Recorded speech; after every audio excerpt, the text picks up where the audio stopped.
కీర్తనలు 36వ అధ్యాయం. భక్తిహీనుల హృదయములో అతిక్రమము దేవోక్తి వలె పలుకుచున్నది. వాని దృష్టి ఎదుట దేవుని భయము బొత్తిగా లేదు.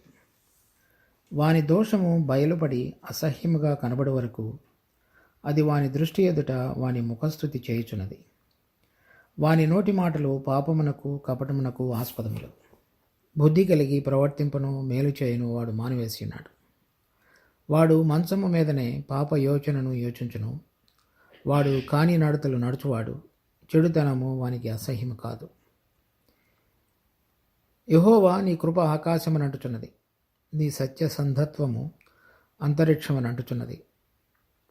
నీ నీతి దేవుని పర్వతములతో సమానము, నీ న్యాయవిధులు మహాగాధములు.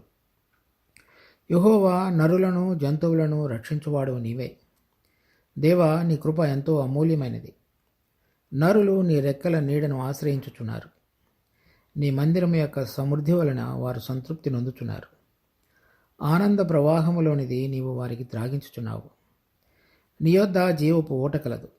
నీ వెలుగును పొందియే మేము వెలుగును చూచుచున్నాము. నిన్ను ఎరిగిన వారి ఎడల నీ కృపను, యథార్థ హృదయుల ఎడల నీ నీతిని ఎడతెగక నిలుపుము. గర్విష్ఠుల పాదమును నా మీదకు రానియకము. భక్తిహీనుల చేతిని నన్ను పారదోలనీయకము. అదిగో, పాపం చేయువారు అక్కడ పడి ఉన్నారు, లేవలేకుండా వారు పడద్రోయబడి ఉన్నారు. కీర్తనలు 18వ అధ్యాయం, కీర్తనలు 36వ అధ్యాయం, ఈ రెండింటిలో కూడా హెడ్డింగ్ యెహోవా సేవకుడైన దావీదు కీర్తన అని రాసి ఉంది. ఈ రెండు చోట్ల మాత్రం. మనం 32వ అధ్యాయంలో చూసినట్లుగా అతిక్రమము, పాపము, దోషములు, కపటము, అదే విషయాలు మరలా ఈ అధ్యాయంలో కూడా మొదటి 4 వచనాల్లో కనబడుతున్నాయి. ఒకటి, భక్తిహీనుల హృదయంలో అతిక్రమము దైవోక్తి వలె పలుకుచున్నది. 2వ వచనంలో వాని దోషము బయలుపడి అసహ్యముగా కనబడుతున్నది. తర్వాత 3వ వచనంలో వాని నోటి మాటలు పాపమునకు కపటమునకు ఆస్పదములు. తర్వాత 4వ వచనంలో వాడు పాపము మంచము మీదనే పాప యోచనను యోచించును.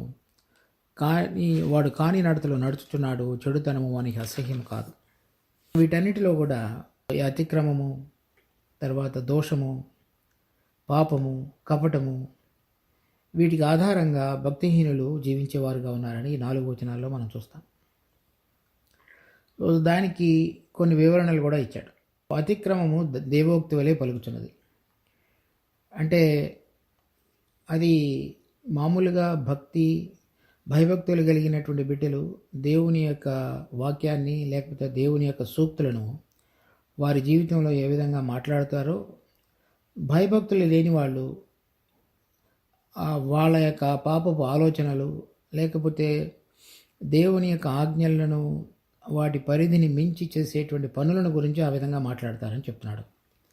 తర్వాత వారికి ఆ విధంగా చేయటానికి కారణం ఏంటనేది చెప్పాడు. దేవుని భయం బొత్తిగా లేదు. అంటే ఈ లోకము మాత్రమే శాశ్వతమైనదని, తరువాత వారు చేసేటువంటి ఆలోచనలు కానీ, అతిక్రమములు కానీ, పాపములు కానీ, కపటము కానీ మరలా దేవుని సన్నిధిలో న్యాయపు తీర్పు ఉంటుందనేటువంటి విషయాన్ని మర్చిపోయి భయం లేకుండా చెడుతనాన్ని జరిగించి దానిలో జీవించేటువంటి వారు. వారి మాటలలో అతిక్రమము దేవోక్తి వలె కనబడుతున్నది.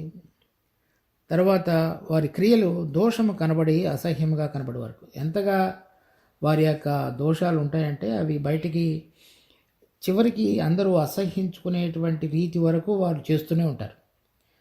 అలా జరిగించుతున్నారంటే అర్థం ఏంటంటే దేవుని సంబంధమైనటువంటి మన మనస్సాక్షిని ఏదైతే దేవుడు ఉంచున్నాడో అది పూర్తిగా పని చేయకుండా సంపూర్ణంగా దానిని తొక్కివేశాడు మనిషి అని అర్థం. లేకపోయినట్లయితే ఎటువంటి మనిషికైనా సరే వారు దేవుడిని ఎరగని వారైనప్పటికీ కూడా వాళ్ళల్లో ఉన్నటువంటి మనస్సాక్షి ఇది తప్పు ఒప్పు అనేటువంటిది తెలియపరిచేదిగా ఉంటుంది. కానీ దానిని కూడా వాళ్ళు తొక్కివేసి మనస్సాక్షి లేకుండా జీవించేటువంటి జీవితాన్ని కలిగి వాళ్ళ యొక్క అతిక్రమములు కానీ దోషములు కానీ అంతవరకు దాన్ని కొనసాగించే జీవితాన్ని కలిగి ఉన్నారు.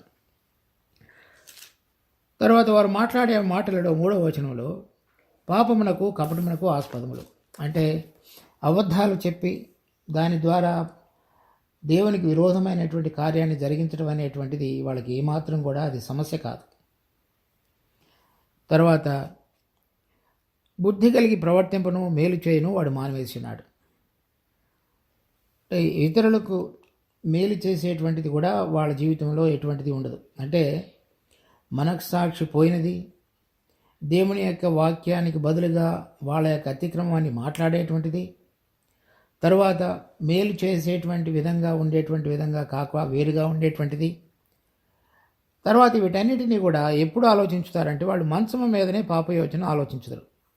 అంటే ఉదయం లేవటంతో ఇంకా వాళ్ళ రోజు వాళ్ళ యొక్క దిన కార్యక్రమాలు ప్రారంభించడానికి ముందుగానే వీటన్నిటిని ఆలోచించుకొని వాళ్ళ యొక్క దినాన్ని ప్రారంభించేవారుగా ఉన్నారని చెప్తున్నాడు. అవి చెడుతనము వానికి అసహ్యం కాదు. అంటే ఎందుకంటే అందాక చూసిన దేవుని భయం బొత్తిగా లేదు. దేవుని భయం లేదు కాబట్టి నేను తర్వాత జీవించిన జీవితానికి ఏ విధంగా దేవుని ఎదుట తీర్పులోనికి రాబడతాననేటువంటి భయం కానీ, ఆ భయం లేదు కాబట్టి నేను జీవించే జీవితం ఇక్కడ సరైనది అనుకుంటూ మనస్సాక్షి లేకుండా జీవించే జీవితానికి గుర్తుగా ఉన్నటువంటి వాళ్ళు ఆ 4 వచనాలలో దావీదు చెప్తున్నాడు. తర్వాత 5వ వచనంలో నుంచి 8వ వచనం వరకు ఒక దేవుని యొక్క స్వభావాన్ని గురించి మాట్లాడుతున్నాడు. 9వ వచనంలో అతడు ఏ విధంగా నడుచుకుంటున్నాడో చెప్తున్నాడు దావీదు. తర్వాత ఇంకా ఎవరైనా అటువంటి భక్తులు ఉంటే వాళ్ళ విషయంలో ఎలా ఉంటుందనేది 10వ వచనంలో చెప్తున్నాడు. తర్వాత 11, 12 వచనాలలో ఆ 4 వచనాలలో జీవించినటువంటి మనుషులు యొక్క అంతిమ స్థితి ఎలా ఉంటున్నదో చెప్తున్నాడు. ఇప్పుడు మనం 5వ వచనం చూద్దాం. యెహోవా నీ కృప ఆకాశం నడుచున్నది, నీ సత్య సంధత్వము అంతరిక్షము నడుచున్నది. అటువంటి పడిపోయిన స్వభావం కలిగినటువంటి వాళ్ళందరూ కూడా, అంటే భక్తిహీనులు అంటే దేవుడిని ఎరగని వారు అని అర్థం. దేవుడిని ఎరగని వారందరి విషయంలో ఆయన తన కృపను బయలుపరుచున్నాడు. అంటే ఏమని? ఆ మనస్సాక్షికి విరోధంగా దేవుడు లేని జీవితాన్ని కలిగి పాపానిలో పుట్టి పాపాన్ని తిని త్రాగుచూ దేవుని భయం లేకుండా జీవించేటువంటి బిడ్డలందరి విషయంలో కూడా దేవుడు ఈ దినాలలో తన కృపను బయలుపరిచాడు.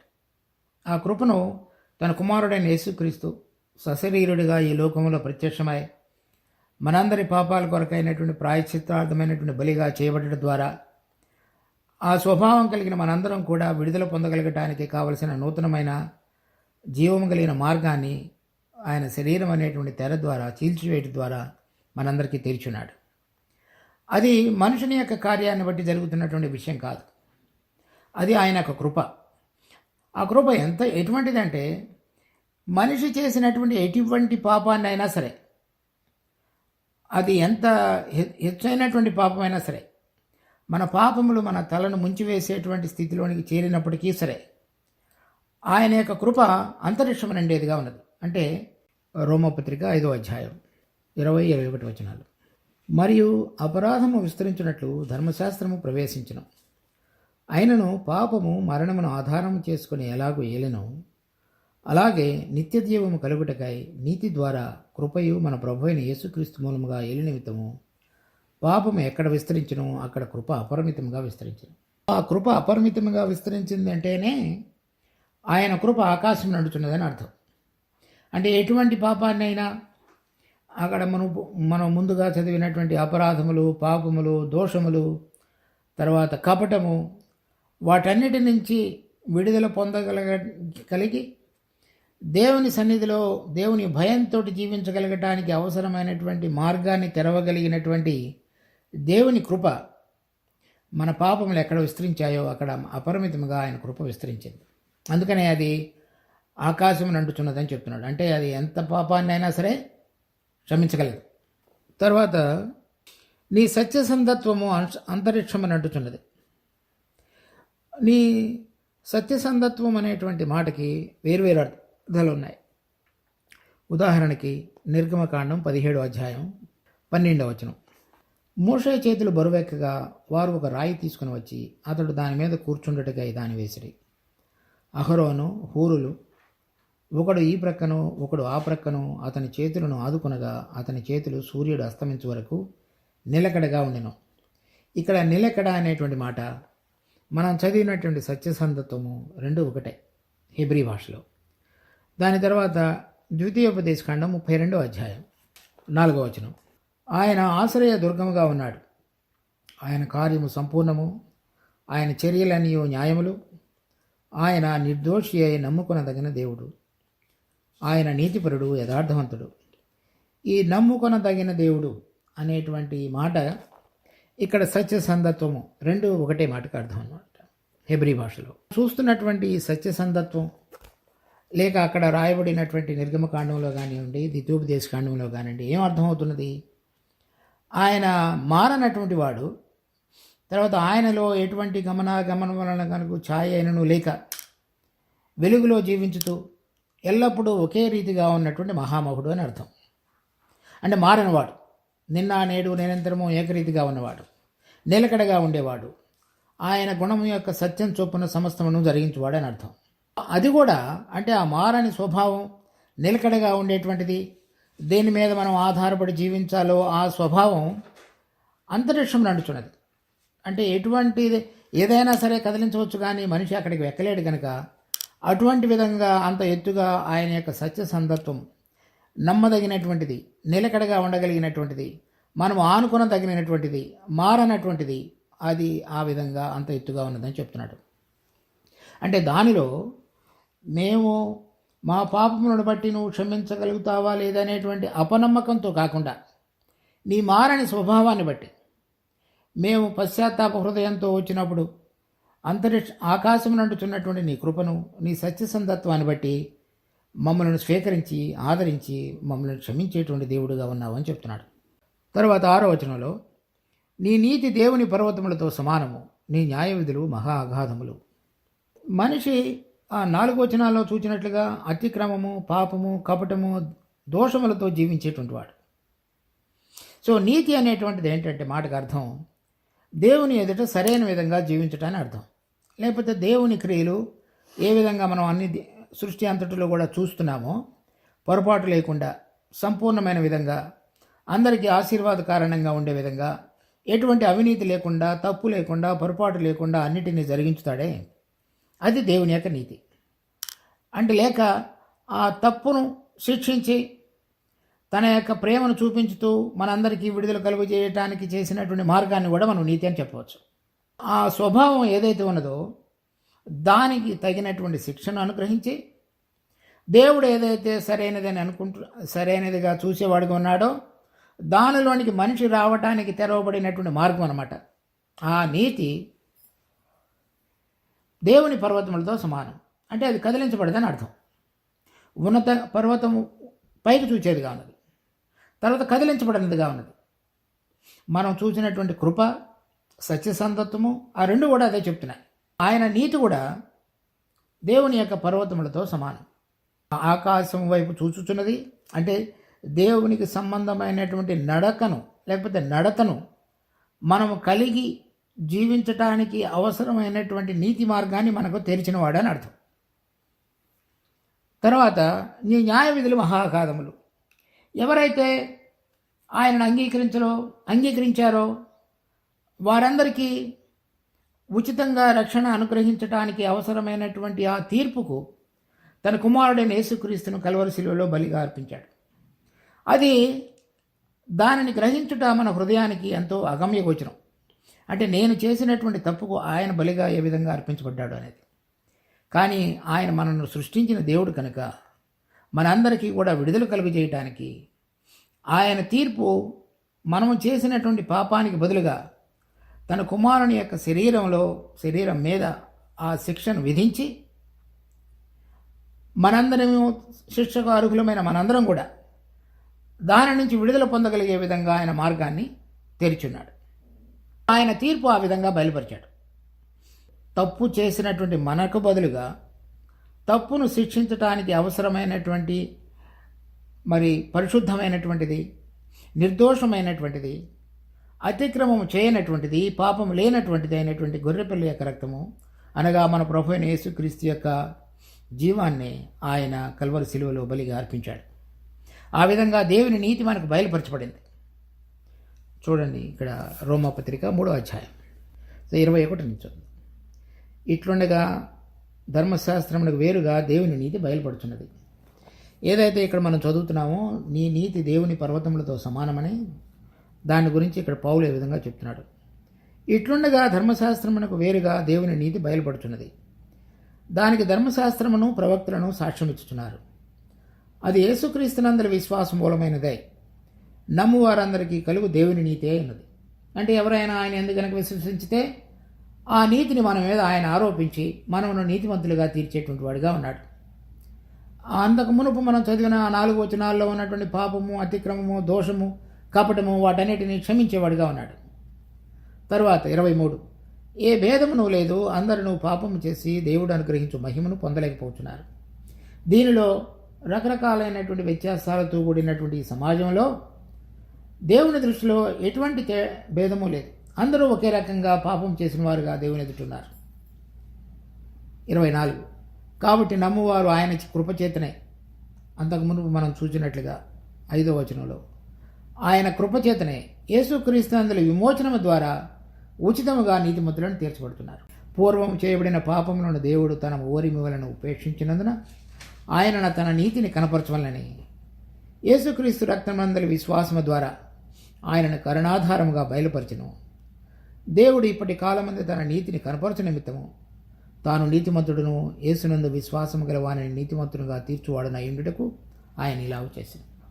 దేవుడు నీతిమంతుడు కనుక ఆయన యొక్క నీతి దేవుని పర్వతములంత సమానము కనుక పాపులముగాను మన మనస్సాక్షి విషయంలో దేవునికి విరోధంగా జీవిస్తున్నటువంటి మన జీవితాలను ఆయన కృప ద్వారా ఉచితముగా నీతిమంతులుగా తీర్చున్నాడు. ఆయన నీతి ఎటువంటిదంటే దేవుని యొక్క పర్వతములతో సమానం. అంటే కదిలించబడినటువంటిది, నిలకడగా ఉండేటువంటిది, మన పక్షంగా ఆయన కృప ద్వారా వ్యవహరించేటువంటి దేవుని యొక్క నీతిని మనకు ఉచితంగా ఆయన ఆరోపించున్నాడు. అదంతా కూడా ఆయనందు విశ్వాసం ఉంచు వారి పక్షంగా. యెహోవా నరులను జంతువులను రక్షించువాడవు నీవే.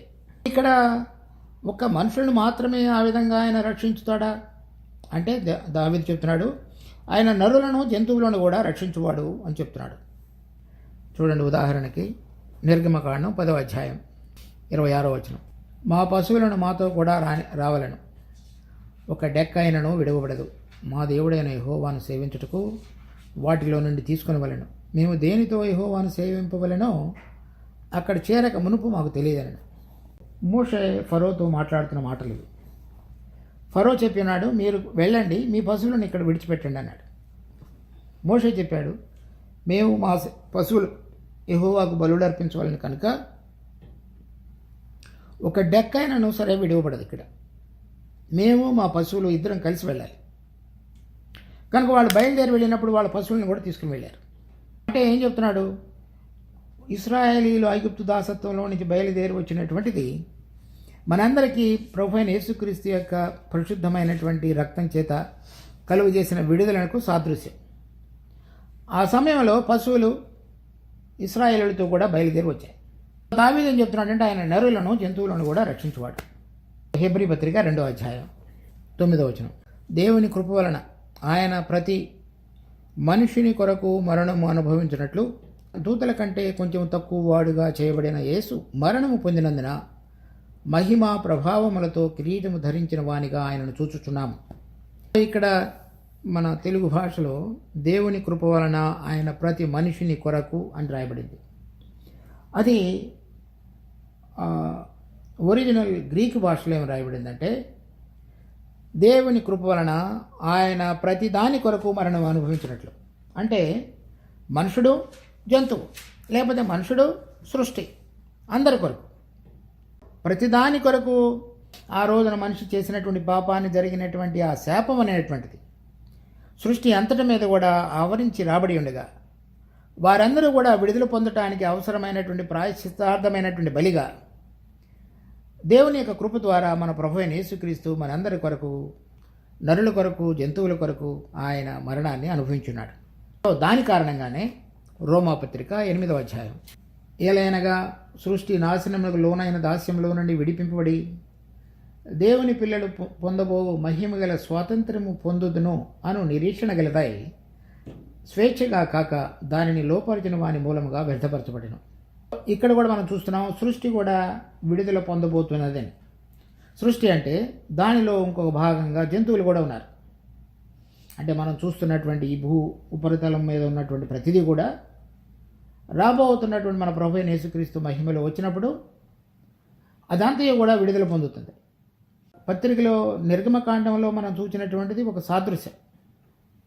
దావీదు దాని గురించి మరింత వివరంగా చెప్తున్నాడు. నరులను జంతువులను రక్షించువాడు నీవే. పౌలు హెబ్రీ పత్రికలో చెప్తున్నాడు ఆయన అందరి కొరకు చనిపోయాడని. దాని పరిణామంగా రాబోయేటువంటి మన ప్రభు అయిన యేసుక్రీస్తు తిరిగి భూలోకంలో తన రాజ్యాన్ని స్థాపించినప్పుడు సృష్టి కూడా మొత్తము విడుదల పొంది ఆ దాసత్వము శాపంలో నుంచి విడుదల పొందినదే చక్కగా ప్రతిదీ కూడా దేవుడు సృష్టించిన యొక్క ఉద్దేశాన్ని నెరవేర్చగలం. దానిని మనం యెషయా గ్రంథం 11వ అధ్యాయంలో చూస్తాం. 5వ వచనం, అతని నడుమునకు నీతియు అతని తుంట్లకు సత్యమును నడికట్టుగా ఉండను. అంటే అది మన ప్రభు అయిన యేసుక్రీస్తుని గురించి. ఇప్పుడు మనం కీర్తనలు 36వ అధ్యాయంలో దేవుని యొక్క స్వభావాన్ని గురించి చూచిన మాటలు. 6వ వచనం, తోడేలు గొర్రెపిల్ల యొద్ద వాసము చేయను, చిరుతపులి మేకపిల్ల యొద్ద పండుకొనను, దూడయు కొదమ సింహమును పెంచబడిన కోడియు కూడుకొనగా బాలుడు వాటికి తోలును. ఆవులు ఎలుగులు కూడిమేయును, వాటి పిల్లలు ఒక్కచోటనే పండుకొనను. ఎద్దు మేయినట్లు సింహము గడ్డి మేయును. పాలు కుడుచు పిల్ల నాగుపాము పుట్ట యొద్ద ఆటలాడును.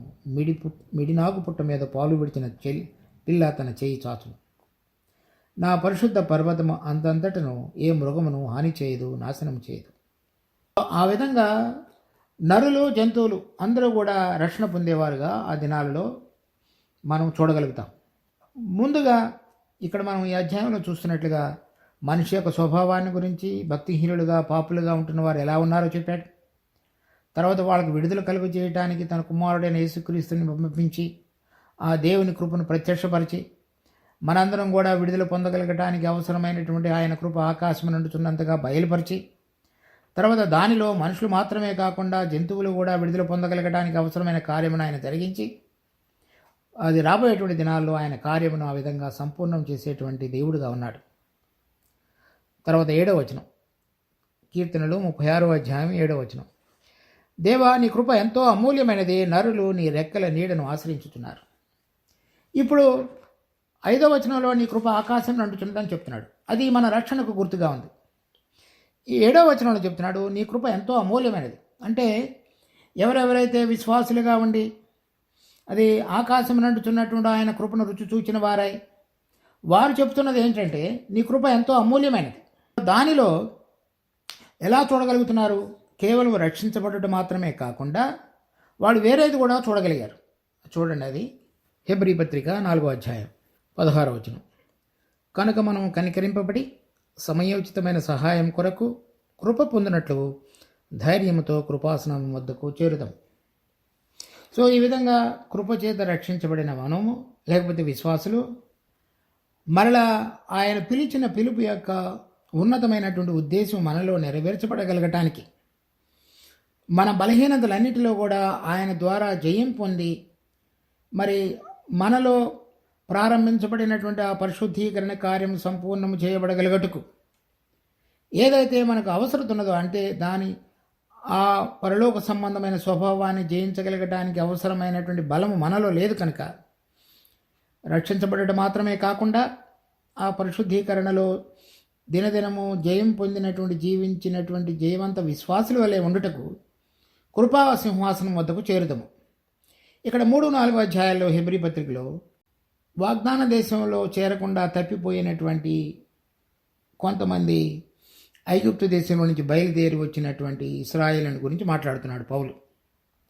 కనుక మనం కూడా అది 4వ అధ్యాయంలో చూస్తే 4వ అధ్యాయం 1వ వచనం, ఆయన యొక్క విశ్రాంతిలో ప్రవేశించుదమో అని వాగ్దానం ఇంకా నిలిచి ఉండగా మీలో ఎవడైనా ఒకవేళ ఆ వాగ్దానము పొందకుండా తప్పిపోనేమో అని భయం కలిగింది.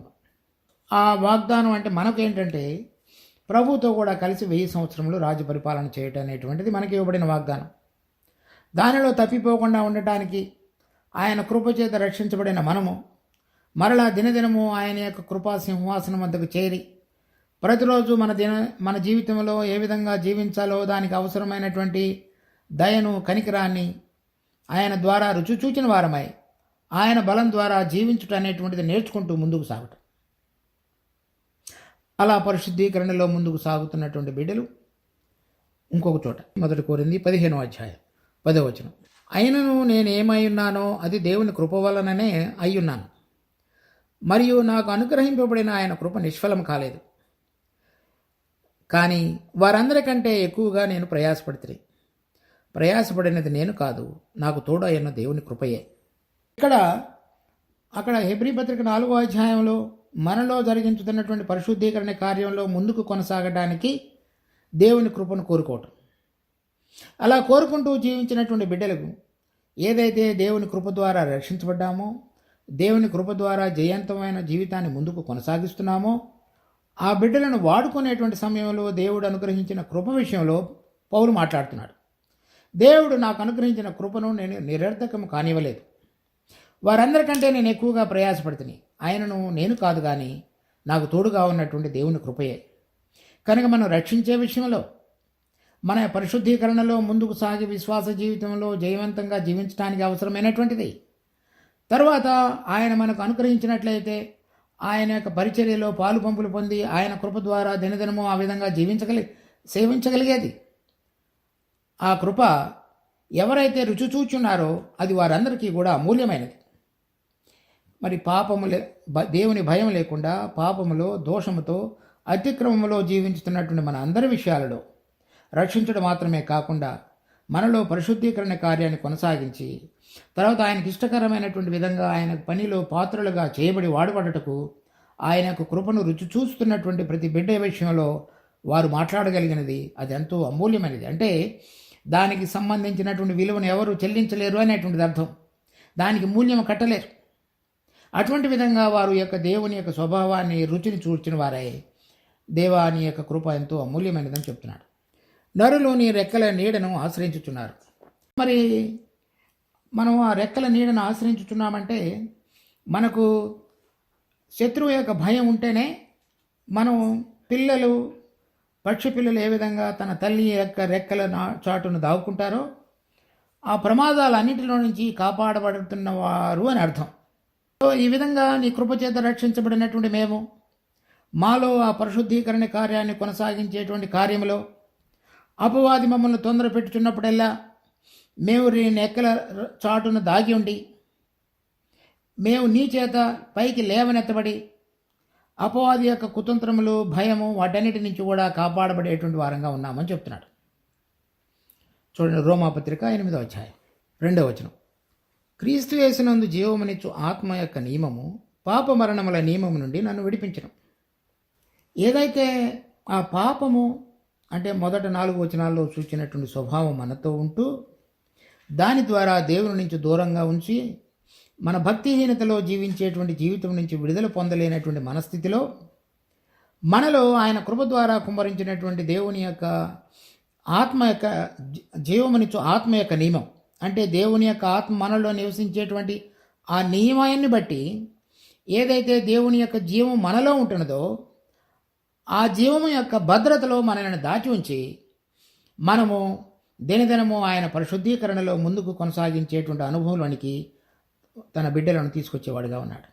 కనుక ఆయన రెక్కల చాటున మనం దాగుకున్నట్టు అంటే అర్థం ఏంటంటే మన పాత స్వభావం వాటి ద్వారా పొంచి ఉన్నటువంటి శత్రువు యొక్క ప్రతి ప్రమాదం నుంచి ఆయన కృపను కోరుకొని ఆయనలో ఉన్నటువంటి జీవపు ఊట ద్వారా జీవించగలిగేటువంటి అనుభవంలోనికి రాగలగటమే ఆయన రెక్కల చాటున దాగుకునటం.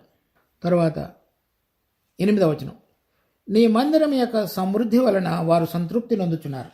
ఆ విధంగా జీవించేటువంటి బిడ్డలందరినీ కూడా దేవుడు ఇక్కడ తన కృపను బట్టి సంఘముగా సమకూరుస్తున్నాడు. అంటే ఇక్కడ మనం చూచాం, ఎవరైతే పాపంలో జీవించుకే ఉన్నారో వారందరూ దేవుని కృపను బట్టి దేవుని వైపు చూడగలిగే విధంగా చేయబడి పాప క్షమాపణ పొందుట మాత్రమే కాకుండా తర్వాత పరిశుద్ధీకరణలో ముందుకు సాగుతూ దేవుని కృపను దినదినము అన్వయించుకుని జీవించుతూ తర్వాత పాపం మీద, మరణం మీద జయం పొందగలగటానికి ఆయన రెక్కల చాటును దాగి ఉన్నారో ఆ బిడ్డలందరూ కూడా కూడి వచ్చేటువంటిది ఆయన యొక్క మందిరం. మరి 1 కొరింథీ 3వ అధ్యాయంలో మనమే ఆయన యొక్క మందిరం. తర్వాత ఎఫెసీ పత్రిక 2వ అధ్యాయం 21-22 వచనాల్లో మీరు ఆయన నివాసముగా ఉండబట్టుకు కట్టబడుతున్నారు, ఇంటివారుగా ఉండటానికి. ఈ కూడి వచ్చేటువంటి బిడ్డలే ఆయన యొక్క మందిరం. సో ఏం చెప్తున్నాడు, నీ మందిరం యొక్క సమృద్ధి వలన వారు సంతృప్తి నొందుతున్నారు. అనగా ఈ విధంగా విశ్వసించబడినటువంటి బిడ్డలు దేవుని కృపను రుచి చూస్తూ ఆ కృపలో ఉన్నటువంటి అమూల్యత యొక్క అనుభవాన్ని కలిగి తర్వాత పాపం మీద జయం పొందుతూ ఆయన రెక్కల చాటును జీవిస్తున్నటువంటి బిడ్డలు కూడి వచ్చేటువంటి ఆ మందిరం ఈ ఆత్మ సంబంధమైనటువంటి అనుభవం కలిగిన బిడ్డలకు గుర్తు. అది వారి యొక్క సమృద్ధి. ఆ పరలోకపు ఆత్మ సంబంధమైన జీవం ఎవరెవరిలో అయితే పనిచేస్తున్నదో వారందరూ కూడి వచ్చినప్పుడు వారు పంచేటువంటి వాక్యం కానివ్వండి, ఆరాధన కానివ్వండి, ప్రార్థన కానివ్వండి, దేవునితో సంబంధం కలిగి జీవించేటువంటి జీవితం ద్వారా వచ్చేటువంటి అనుభవం మనందరం కూడి వచ్చినప్పుడు అది మనందరికీ కూడా దేవుని యొక్క సమృద్ధిగా దేవుడు చేస్తున్నాడు. కనుక ఇప్పుడు మనం ఆలోచించవలసిన విషయం చూడండి. పాపులంగా ఉన్నప్పుడు రక్షణ పొందుట, రక్షణ పొందిన తర్వాత పరిశుద్ధీకరణలో ముందుకు సాగుట, పరిశుద్ధీకరణలో ముందుకు సాగిన తర్వాత ఆయన పరిచరణ కొనసాగించుట, అలా జీవిస్తున్నటువంటి బిడ్డలు కూడి వచ్చి పాపం మీద జయం పొందిన వారందరూ కూడా జయం పొందుచున్నవారు వచ్చి కూడి వచ్చి వారి యొక్క అనుభవాన్ని దేవుని యొక్క పరిచర్యలో వారి పాలును పంచుకుంటూ తర్వాత వారి యొక్క అనుభవంతో ప్రభువుని ఆరాధిస్తూ ప్రార్థిస్తూ గడిపినటువంటి జీవితము ఆ మందిరం యొక్క సమృద్ధి. కనుక మనకు కలిగిన జ్ఞానం ద్వారా మాట్లాడటం కాదు, కానీ మన మార్పు చెందిన పరిశుద్ధీకరణలో ముందుకు వెళ్ళినటువంటి జీవితం ద్వారా దేవుని యొక్క స్వభావాన్ని గురించి మనం మాట్లాడగలిగినటువంటిదే దేవుని యొక్క మందిరం యొక్క సమృద్ధి. దాని ద్వారా ఏం చెప్తున్నాడంటే సంతృప్తి నొందుచున్నారు. అంటే ప్రతి ఒక్క విశ్వాసిలో దేవుని యొక్క కార్యమును రుచి చూచిన తర్వాత మనము దాన్ని వింటున్నప్పుడు, తెలుసుకుంటున్నప్పుడు అది మనలో ఎంతో పురికొల్పును, ఉత్సాహాన్ని దయచేస్తుండగా దాని ద్వారా మనం ఎంతో బలపడి మనం సంతృప్తి చెందుతున్నాం. అనగా దేవుని యొక్క విశేషమైన గుణములు మనకు అనుభవం కానివి ఇతర సహోదరులలో మనం చూడగలిగినప్పుడు అది మనకెంతో ఆత్మ సంబంధమైన క్షేమాన్ని కలుగజేస్తుండగా అది మనకు ఆశీర్వాద కారణంగా దేవుడు మార్చేవాడుగా ఉన్నాడు. నీ ఆనంద ప్రవాహంలోనిది నీవు వారికి త్రాగించుచున్నావు. ఈ ఆనంద ప్రవాహం అనేటువంటి మాట ఆదికాండంలో 2వ అధ్యాయంలో సృష్టించినటువంటి ఏదోను తోట ఉన్నది. ఆ ఏదోను అనేటువంటి మాట, ఈ ఆనంద ప్రవాహం అనేటువంటి మాట ఒకటే హెబ్రీ భాషలో. అంటే ఆ ఏదోను తోట దేవుని యొక్క నివాస స్థలముగా మనిషికి ఎంతో రమ్యముగా ఉండటానికి చేయబడినటువంటి స్థలం అని అర్థం. దానిలో నుంచి నువ్వు నాకు త్రాగనిచ్చుచున్నావు. ఆ ఏదోను తోటలో రకరకాలైనటువంటి ఫలవృక్షములు, నదులు, మనిషి జీవించడానికి అవసరమైన ప్రతిదాన్ని కూడా సమకూర్చి ఉంచాడు.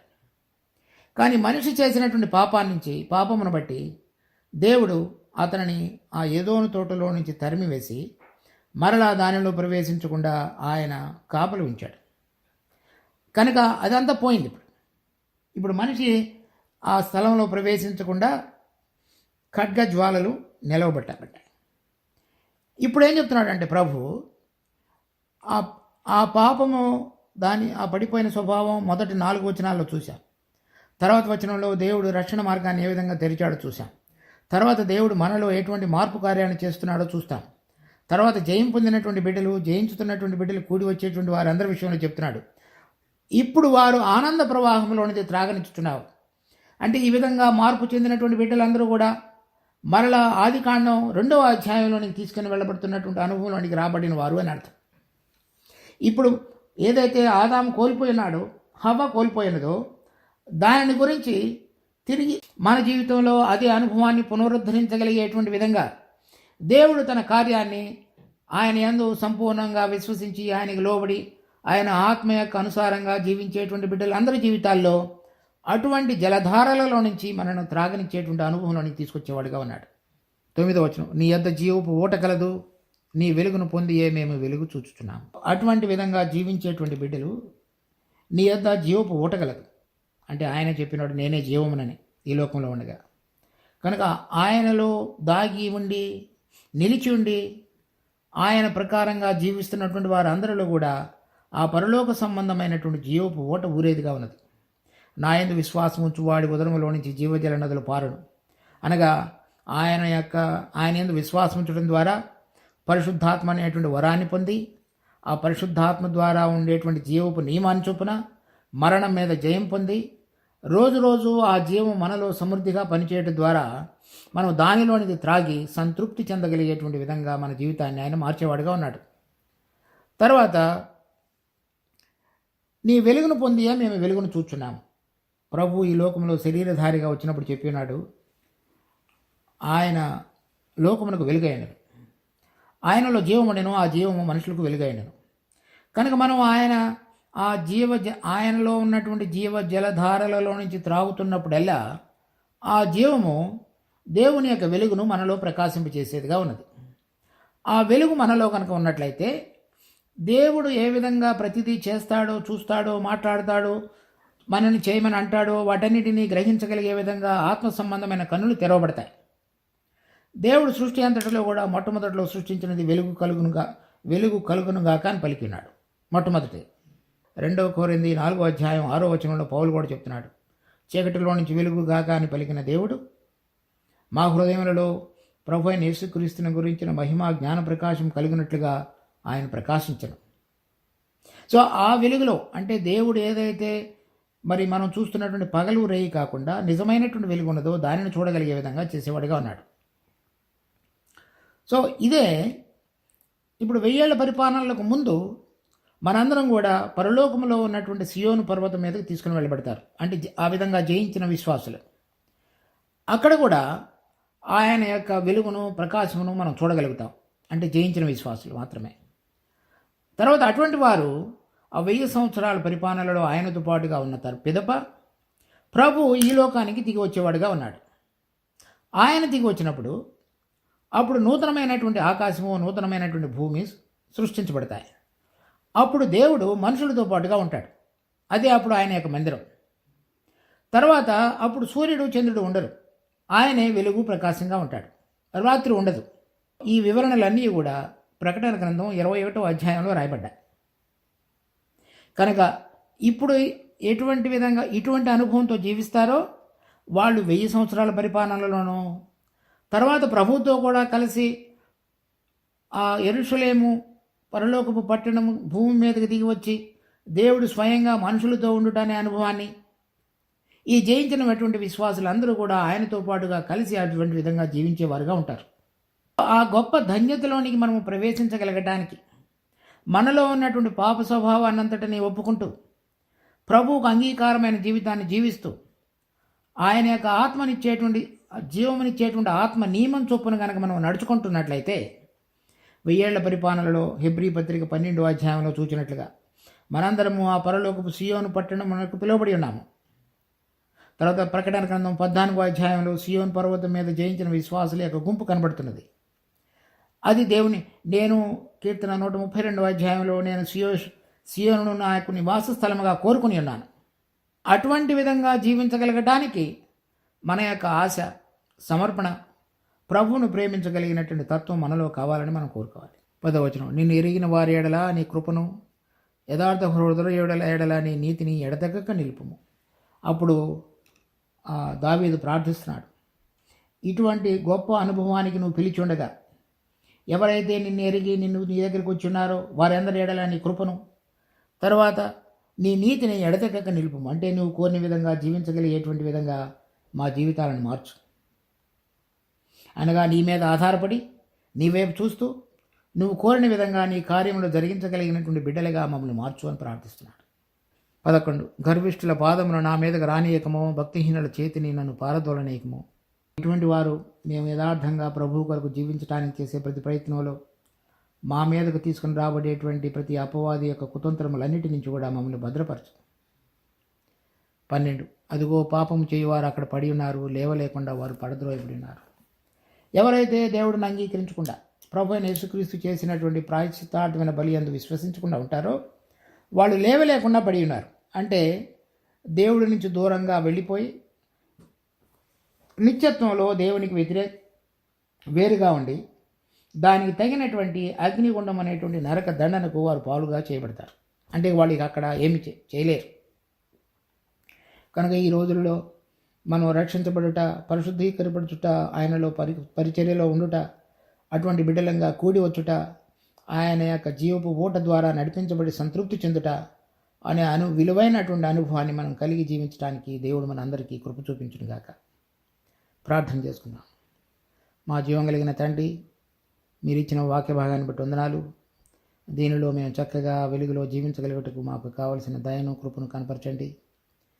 అనేక బలహీనతలు కలిగిన మా శరీరాలను మీరు దయతో క్షమించి అంగీకరించిన పిదప మీరు మమ్మల్ని పిలిచిన ఔన్నత్యాన్ని మేము గుర్తెరిగి దానికి తగిన విధంగా మా జీవితాలను కట్టుకుంటూ దినదినము మీ భయములో జీవించుతూ మీ నీతి క్రియలు కొనసాగించుతూ మీ మందిర సమృద్ధి వలన పోషించబడుతూ మీరు ఆ జీవజలధారలలో తాగుచూ రాబోతున్నటువంటి మహిమను మేము రుచి చూస్తూ మీకు ఇష్టకరమైనటువంటి ఘటములుగా ఉంచబడుటకు మాకు సహాయపడండి. ఈ వాక్యమును ఆశీర్వదించమని మా రక్షకుడు ప్రభువైన యేసు నామమున అడిగి వేడుకుంటున్నాం తండ్రి. ఆమేన్.